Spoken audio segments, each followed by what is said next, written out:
All right, everybody. I hope you enjoyed that meditation music because I sure did. So we're gonna wait maybe another minute or two before we get started here. Today we're gonna be talking about a lot around paid media versus brand. So performance marketing, sorry, versus brand marketing. Why paid branding matters, which we'll talk about in a second as well.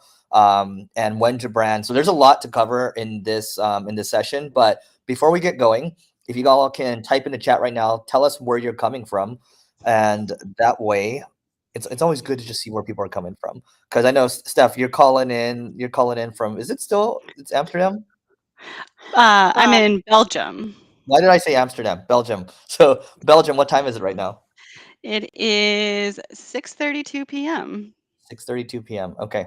All right. Well, guys, Steph's working overtime for this webinar, so everyone stay till the end. It's going to be good. If you stay till the very end, we're going to have some extra goodies for you. We got people coming in from Astoria, looks like Oregon. We got people coming in from London, Canada as well. We got Beth and Mexico. So we've got people coming in from everywhere, all around the world, just to listen to this wonderful webinar. So without further ado, what's going to happen here is I'm going to let Stephanie introduce herself. She's our wonderful director of paid media over here at Single Grain. So, Steph, without further ado, it is yours. The stage is yours. Awesome. Thank you so much, Eric. So we'll start with a quick introduction into who I am, and then we'll dig more into how to effectively brand with paid advertising. So, diving on in, who am I? I am the director of paid media here at Single Grain. I have over 12 years of paid ad experience. I've helped manage over $125 million in paid ad spend and launched over a million campaigns. So I've managed budgets as small as $500, as large as $20 million a month, everything in between. I've also run ads on things like Snapchat, Pinterest, Google, Bing, TikTok, Amazon, obviously Meta. Name a platform, I've probably run an ad there at some point in my tenure. So that's a little bit more into my background. And as Eric mentioned, I'm currently in Belgium. So to get started today, we're going to start talking through performance marketing versus brand marketing. And what's the difference, why you need to run both, and when is a good time to lean into brand marketing? What are those key moments that go, yes, I absolutely need to run this brand? Um, Also, we're going to talk about how to measure it, since a lot of times something like this, as you can see this Nike commercial here, how would you measure that? It's on your TV. Maybe you can see how many people have cable, got to see it, but what does that really do for your bottom line? We're going to talk about that. We're also going to dig into a few case studies, so how we've seen it work for a couple of our clients here at Single Grain, and then a few practical next steps for you guys so you can take away something to really implement in your business. So, to start with, performance marketing versus brand marketing. You need both, to be fair, but most businesses we see lean very heavy into performance marketing. These are those campaigns that are built to drive the all powerful ROAS. So you have that last click attribution on something like here, Google, Nike shoes. These are people who search for you, they know you by name, and then they click and they buy. You can also run performance marketing on Meta, where you're steering people right to maybe your Meta shop or a very specific product page, um, things like that. So that's where more performance marketing comes from. Now, brand marketing is getting people to know your brand. So, how do they know to search for you? How do they know that they want that Nike shoe? How do they have that investment, that feeling, that emotion of, triumph, of joy, maybe that negative emotion of frustration. Slack's really good at some of their commercials of building that frustration with, all these different ways to communicate, and then Slack's the answer. So that's where a lot of that brand marketing comes in. You are able to position yourself in front of people before they're even necessarily looking to buy. So when that moment hits and they go, you know what, that's what I need, and your performance marketing kicks in, they know to search for you.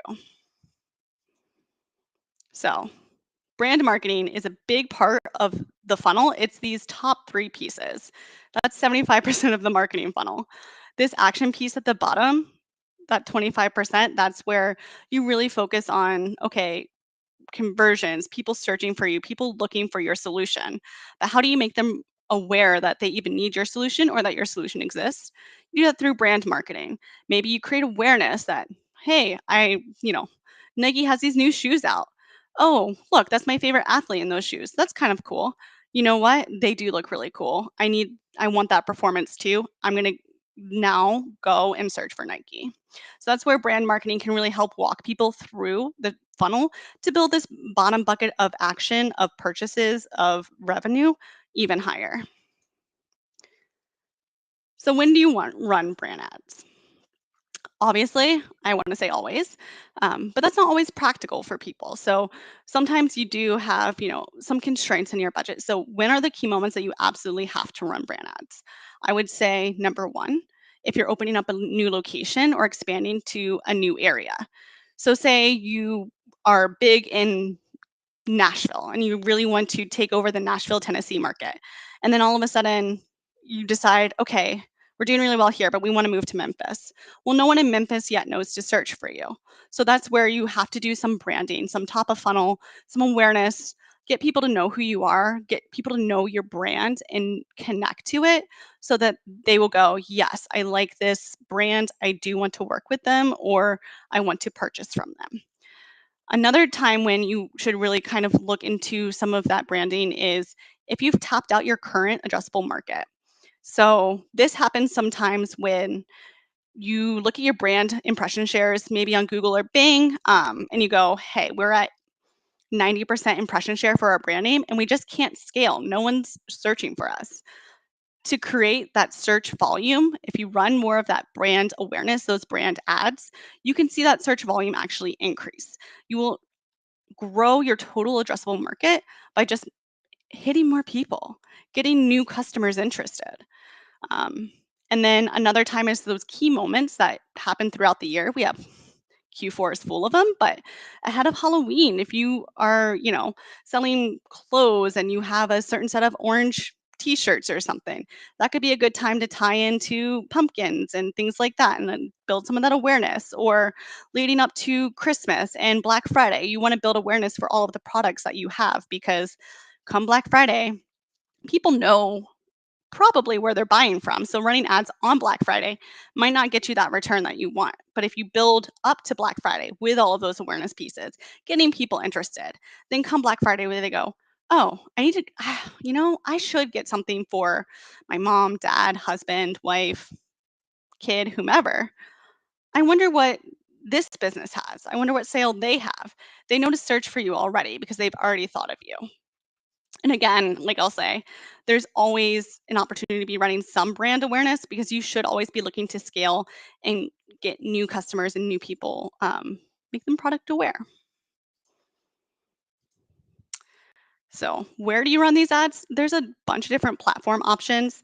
Um, Meta is a really strong one a lot of people will use. So is YouTube, but there's no one size fits all strategy here. And of course, these are all just the digital opportunities that you have. You can always run billboards. You can do some mailers. You can put out, maybe wrap a bus with your company name. The sky's the limit. Now, as far as what we'd recommend for your business, you can't really track a lot of things. And that's where, that branding and that lift kind of comes into play. And there's definitely an aspect of what works for each company. So again, we just took that list on the last screen and divided it into some general buckets. So B2B, you see here, these are the ones that we typically would start with for a lot of B2B clients, whether you be a B2B SaaS customer, or maybe you're looking to even just sell products like computers to another business. These are some of the places that people would hang out when they're either in that business mindset or they're looking to shop for that business. B2C, a lot of times, these are, again, the places we'd recommend those clients come into play because you'll see more, I don't know of many people who go onto TikTok when they're thinking about their business, but it can be a really strong play if you're targeting a younger demographic. Same thing with something like Pinterest. It can be really good for people who are selling things that are really visually appealing and can really tie into a wider bucket of people, Pinterest can be great for that. If you're selling cookware, Pinterest is awesome. And but that being said, there's no one size fits all here. So you definitely need to look at where your audience is, and that's where you should probably run your ads. Okay, so all going to run top of funnel because if people don't know who you are, they can't search for you. So how do you measure it? A lot of times people look at these top of funnel, these leading metrics. And overall, these leading metrics are video view rate, impressions, video completions, hook rate, reach, click through rate. They're all, we all know this isn't the bottom line. These are your leading metrics, but they are still important to start to evaluate if your campaign's working or not. So, yes, you should measure these, but these aren't the metric that you're going to ultimately make your decision off of. You're probably going to make your decision off of more of these metrics. So, I'll start from the bottom and I'll work towards number 5. Number 5 is my favorite. But first of all, available branded impressions. Did your brand impression share increase? Did you have more searches month over month? That's a good indication that more people know about you to search for you. Now, tying to that, because again, it only matters if you get more sales. Did you get did you get more sales? Did you get more leads? Do you have more revenue from that increase in branded impressions? Tying also to that available branded impressions, new customer acquisition. A lot of times these branding campaigns, the new YouTube video that you put out, the Meta video campaign, the Pinterest ads that you're running, they can all lead to new customers discovering you and then buying from you. So that's where that new customer acquisition comes into play. If your revenue stays the same, but you all of a sudden have a much higher new customer acquisition percentage, a lot of times that means you're increasing your overall LTV, because once you have people's data and they know about you, they'll come back and purchase again. And then LTV growth. So tying into that again, are you increasing the number of times people will come back? Because maybe you do have an aspect of remarketing to this top of funnel. So Nike's a great example of this. I feel like everyone's bought something from Nike at some point, but if they sponsor your country's Olympic team, you might be more likely to go buy a t-shirt from them or something. And they can maybe attribute some of that to a larger lifetime value for you as a customer.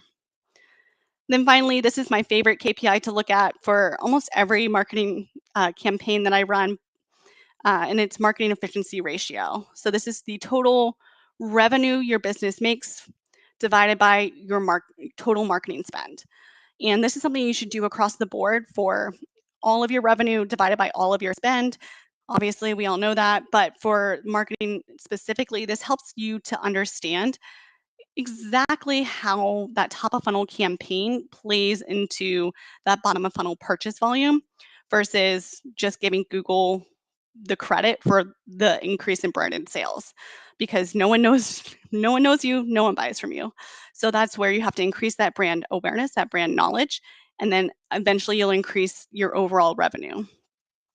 So this marketing efficiency ratio, you'll hear me bring this up again later on.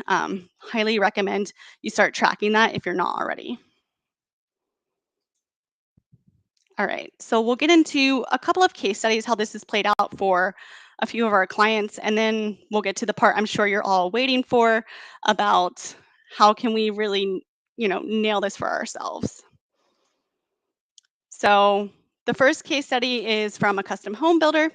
Um, Overall, they have a very heavy reliance on bottom of funnel with Google to drive MQLs and sales. And our available search volume was starting to flatten, especially in specific metro areas where we weren't as well known. So our cost per MQL, excuse me, and ultimately cost per customer was starting to creep up because there was a lack of demand on search. So get more people to know who you are so they search for you. What we ended up doing was implementing a Meta top of funnel video campaign to get more interest and awareness of custom homes and of our brand name in general in specific markets, the ones where we were really struggling. Ultimately, what this ended up doing, we got an increase in branded impressions by almost 20,000 month over month, an increase of MQLs of almost 35 month over month, and a decrease in cost per MQL of $125 to $72 month over month. Now, this has a much bigger impact on your bottom line by just running a $5,000 to $10,000 top of funnel campaign. You can drive so much more incremental growth at the bottom of the funnel.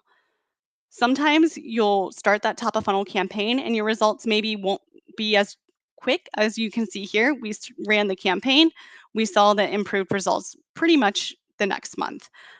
Sometimes it will take a few months to see this traffic, and that's where some of those leading indicators come into play, where whether it be video watch rate, video views, website visits from these top of funnel campaigns, time on site, things like that. Especially if you have a high ticket item, it can be a longer sales cycle, so that's something to keep in mind as well. But here you can see that you definitely saw a pretty dramatic improvement just from introducing ourselves to our potential clients. Here's the second case study I have for you guys. So, one of the challenges we had with a particular e-com client was they always saw really big surges in sales whenever they had a new product drop, but they didn't really do a lot of awareness before this that told people, hey, we have this new toy coming out. It's going to be really cool. You should definitely look for it on Thursday. Um, no one knew it was coming. So maybe their existing customers did. They'd send emails, cool, they'll go buy the toy, but people who had never heard from them weren't going to come and buy. So that made it really difficult to reach new customers and to really scale your business. So, because we knew, all right, these emails are working, they're getting sales off of emails. We're not doing a lot of promotion beforehand. Let's try collecting more emails and targeting some unique audiences. And we'll do it 4 days before the drop. We'll get everyone hyped and excited. We'll collect just the email, so it's a really low lift on the consumer's part in filling out that form. And then when we have that new product go into market 4 days later, we'll send an email that, hey, it's available now, come buy it. And they'll know to come back to the site, look, and purchase it. And everyone will win. So essentially, this was something that we decided to test out, pretty low spend, and we targeted about 3 or 4 different audiences. We targeted a music specific audience, we targeted a soccer specific audience, we targeted a Comic Con specific audience, because you can see this product is, that's kind of the niche it falls into, just to see where we could get the best performance. And with each of those, we had messaging that matched that audience. So overall, we acquired 508 emails for $77 per email, and the drops sold out in 1 minute. So just by creating that hype, by letting people know, hey, here's this new product that's going to drop, here's when it's going to drop, we already got that initial yes. We already got that email. Because if you give someone your email, you're much more likely to follow up with them. It's a very easy lift on their part to just type in their email and we didn't even collect name, just email. And once you give someone that initial yes, there's a psychology study where once you get that first little indication that they're interested in you, they're more likely to follow up. So that was a part of what this did. But it also, one, drove brand awareness. Everyone knew that here's this new drop, here's this new toy that's going to come out. And two, we were able to sell out without spending an additional advertising dollar during the sale.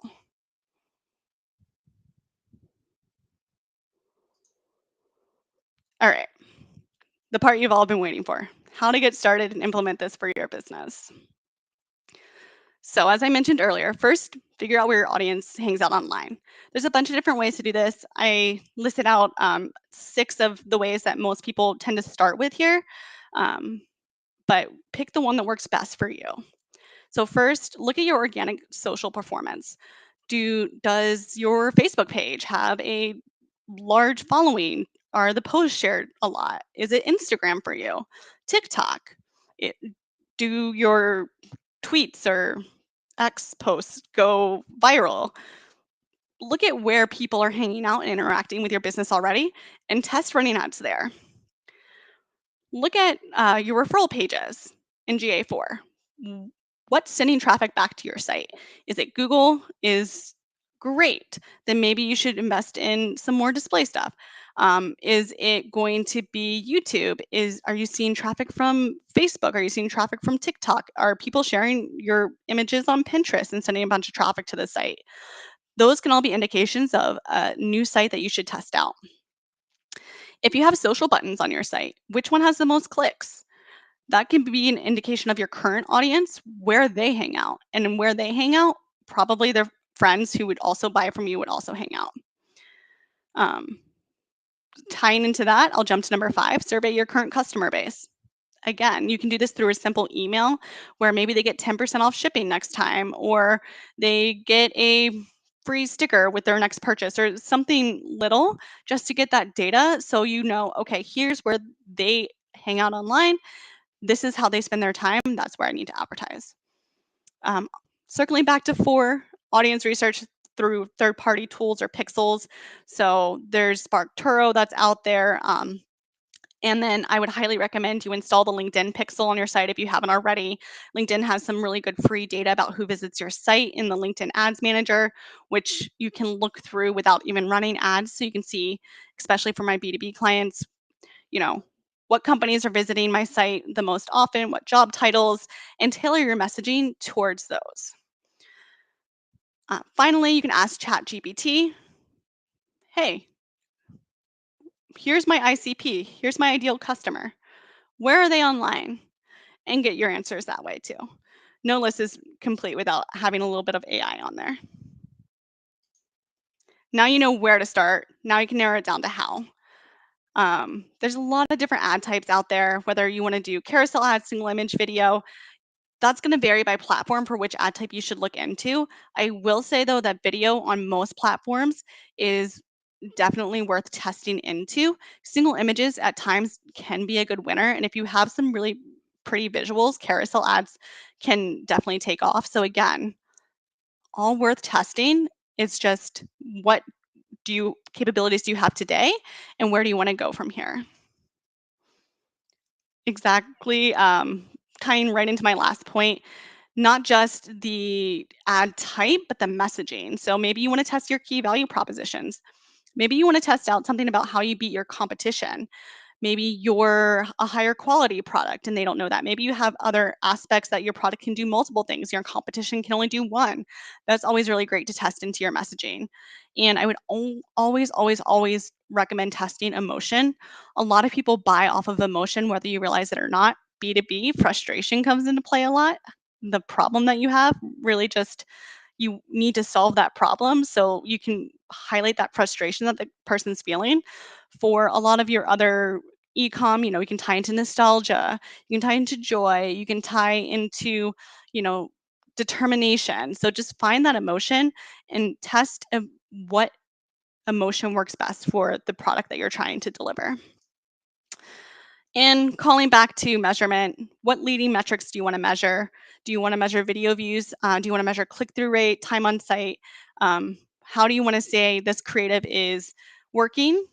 Because again, a lot of times you have to measure that before you get to your overall revenue numbers, especially with this top of funnel. So do you want to say like overall reach? Do you want to talk about, your hook rate and making sure you're really getting people in hooked and invested in your video?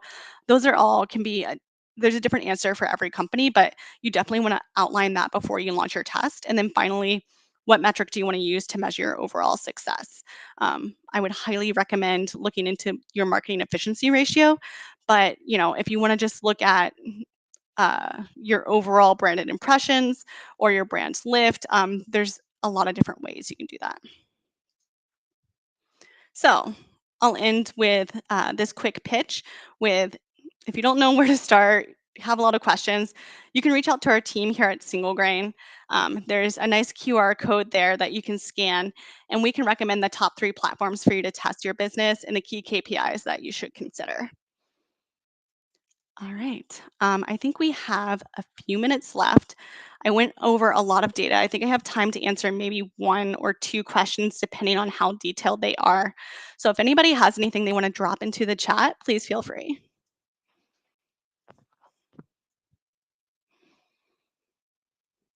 And I'll give you guys a few seconds since I know you have to type your question up, and I don't want to just um, jump on the first one here.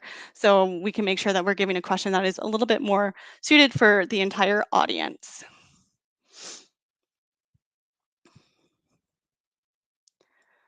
All right. So here's one of the questions coming in. If I am about to bring a new product line to my local area, um, in my Korean skincare, should I run informational education ads targeted to acquire new customers who might be interested, or should I run an ad based giveaway free products?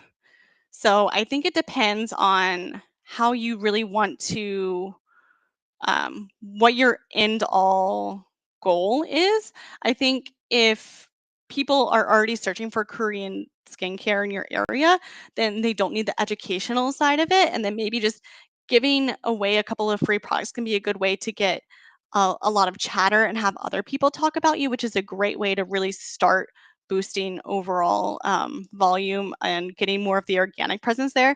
But if you don't think people in your area know about the benefits of your product, I would definitely start with a little bit of education and getting more people out there to search for you. And then once they search for you, maybe you have an offer um, giving people, buy two, get one free, or, buy one and have free shipping for the trial size or something like that.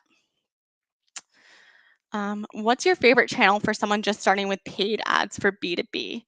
Um, so for B2B, I really like LinkedIn because that's where your audience is. But with that, you have to be willing to accept a really high cost per click. And you will have a higher cost per lead, but often your lead is a much higher quality. So that's where, that's a great place to do more of that bottom of funnel. Let's capture people.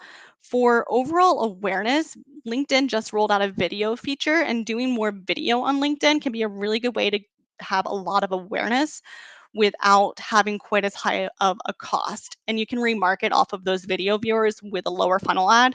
So that's something you can move into for your B2B business. But if you find that you don't have a large enough budget to test there, I would look at maybe testing an on platform form on Meta, since most people are actually on Meta as well.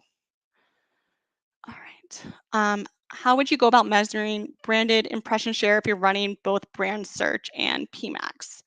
I would recommend there's a script you can add by Mike Rhodes. He wrote the script. So if you search for him on LinkedIn and go to his site, you can find it there. But he will have where you can get all of your search terms for your PMAX campaign. So you can definitely pull out all those branded terms, but you can also look at adding an exclusion for brand search on PMAX, and then that way filter all of your traffic just to your search campaign. A lot of times that's how we like to do it, simply because we want our performance max campaigns to be a little bit more for customer acquisition versus just having a lot of our branded search, which we'll put into that brand campaign. Now, for some of our brands, we do run a brand specific PMAX campaign, in which case we'll look at the overall available impressions through, some of those other scripts that Mike Rhodes has really written. So I'd recommend checking those out. All right. With that, we're at time. So thank you guys for all of your time and insights and attention during this. And, hopefully we'll see you all soon. All right. Bye.